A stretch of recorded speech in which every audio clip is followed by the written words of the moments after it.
Hello students, welcome back. We just talked about local behavior and here is the conclusion. Zero or pole, it doesn't matter too much. Even multiplicity, same sign. Odd multiplicity, sign change. Now how do we use those? Let's go to these examples. Okay. I'll do the first one, and I'll give you some time to handle the other problems. Okay. So, will plotting the graph help? This is the first problem, so it's likely to help.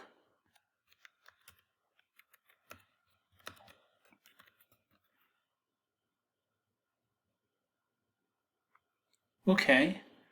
The graph is kind of self-sufficient here. Looks like less than 0, so you're gonna need from 0 to about a little bit less than 2, less than 1 maybe, presumably about 3 halves actually, because we have this factor. And that's gotta be it appears. Is that it? Well, let's go ahead and do that.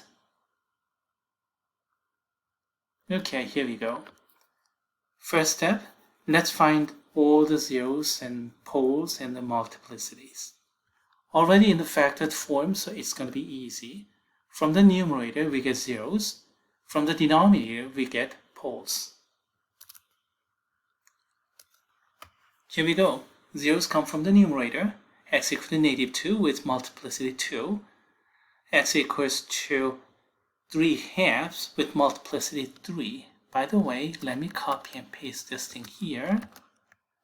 And then let me expand the font. Even more, that's blue. And that's red. Okay, here we go. From the numerator, we have zeros. From the denominator, we get poles. X equals to 0 and x equals to negative 1. X equals to negative 1, nothing is here, so multiplicity 1, 1 is hidden. Here, second power, so multiplicity 2. Now, these 4 numbers divide the number line into 5 pieces. And here is the initial diagram. It doesn't have to be in scale, okay? Just ordering is going to be sufficient. Negative 2, negative 1, 0, and 3 halves. Forget about scaling. And then color coding helps. Red are coming from the denominator, poles. Blue are coming from the numerator, zeros. These are x-intercepts, and these are vertical asymptotes. How about the multiplicities? Even, odd in this case. Let's see. Even and odd. Even, odd. Do you see those? Okay, now let's find out the signs of each interval. Usually it's best to start from the right-hand side. Plug in some humongous number here, x is say 1,000 or something. 1,000 plus 2, 2,000 minus 3. Everything is well positive, isn't it? So unless you have some negative sound up front here, you're going to get all positive in the right-hand side. So that's going to be positive. And I'm crossing odd multiplicity. Do you have sign change or same sign? Odd multiplicity, we need sign change. Even multiplicity, same sign. Here we go. We start from plus here. Crossing odd, we have sign change, minus.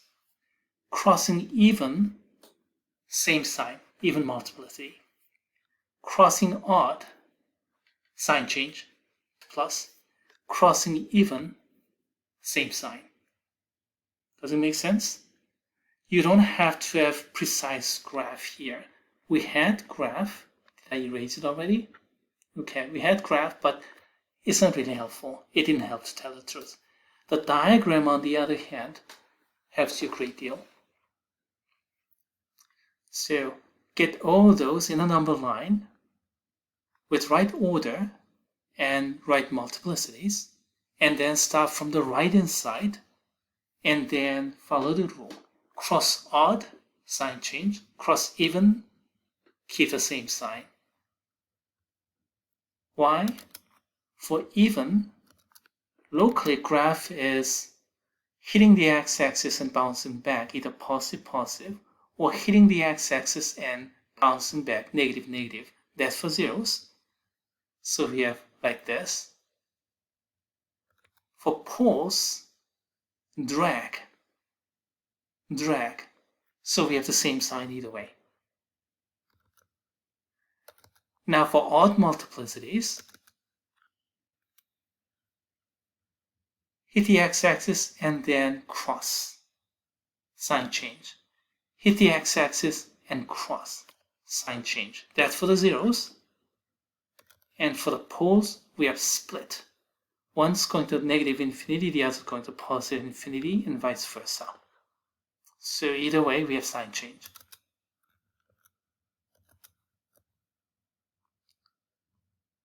Here in this diagram, start from positive, cross odd, sign change, negative. Cross even, same sign, so stay negative. Cross odd, sign change, positive. Cross even, same sign, so stays at positive. The conclusion is this.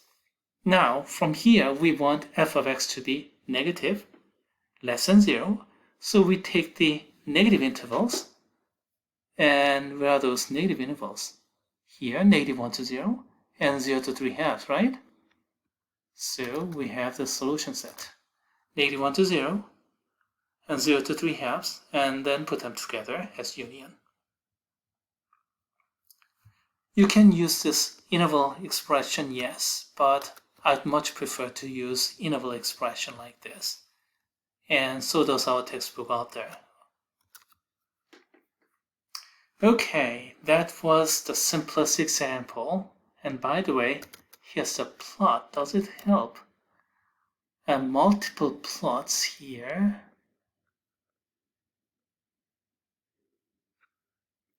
I don't know. I mean,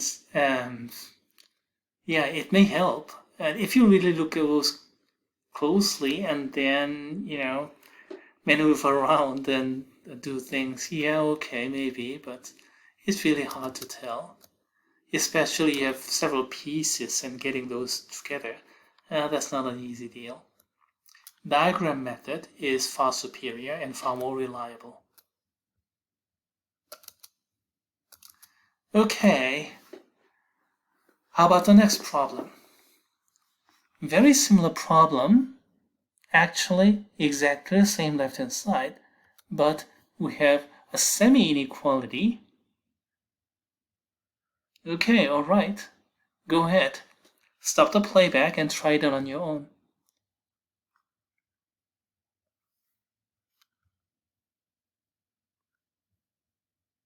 Okay, have you tried? Okay, here we go. All right. That's the problem. And then a little bit bigger font. Numerators associated to 0, so x-intercept. Denominators associated to poles, vertical asymptotes. Okay, zeros and poles. From the numerator, we have -2 and 3/2. The multiplicities are 2 and 3 respectively, these powers. And poles are -1 and 0 respectively, with multiplicities 1 and 2 respectively. Nothing is here, 1 is hidden, multiplicity 2. So this is going to be hit and bounce back. This one is going to be crossing. This one, split. This is going to be drag. Now these 4 numbers divide the number line into 5 pieces. And then we apply the sign analysis as before. Come on, this is the same problem as before, so let's use the same thing. And then this time we take plus intervals, right? Greater than or equal to 0, so we get this interval, and that interval. So okay, first interval, negative infinity to negative 2, negative 2 to negative 1, and then 3/2 to positive infinity. And then these two can be combined into one interval because you see, they're not separated at negative 2. Negative 2 this is a semi-inequality, so join all those together. So first interval here and the second interval there. What do you think? Does everybody agree? Here's a plot. Do they help? I don't know about the plots. I mean, if these are really helpful to you, then you have really flexible brain. Okay. Does everything look good? No, not really. There's something wrong, and try to find it out. Try to find it out. Previously, we had strict inequality, but this time we have semi-inequality. Semi-inequalities are harder. Strict inequality, then you can avoid all the crossing points, because whether it is equal to 0 in numerator or equal to 0 in denominator, doesn't matter. You have to avoid them all. But for semi-inequality, that's a little bit different story. The numerator equal to 0 is okay because we have equality. Instead of strict inequality, we have equal to 0, so that's okay. Now the denominator becomes 0, then that's not okay in any case, whether you have strict or semi-inequality. Doesn't matter. The function itself is not well defined. So what does that mean? This diagram is wrong. This is solid dot, that's okay because it's coming from the numerator. Numerator can be equal to 0, so that's solid. That too is solid, okay. These red are wrong. They're coming from the denominator, and denominator should not be equal to 0. So they have to be expunged out in any case. You see, color coding really helps. Blue, solid is okay. Red, in any case, always hollow. Here is correct diagram. Compare that with the previous diagram here. Same sign analysis, plus and cross odd multiplicity, change sign. Cross even multiplicity, same sign. Cross odd multiplicity, change sign. And keep the same sign. Exactly the same. Solid, solid. But these two are now hollowed out. They are expunged. Now we are ready. This is plus, and then this is solid. Put them together. Negative infinity to negative 1. There you go. That corresponds to this part where my mouse is running around. And then we have minus, minus, and then this plus. That corresponds to this. Remember, this is not bracket. This is parentheses because x cannot be equal to negative 1. So that's parentheses.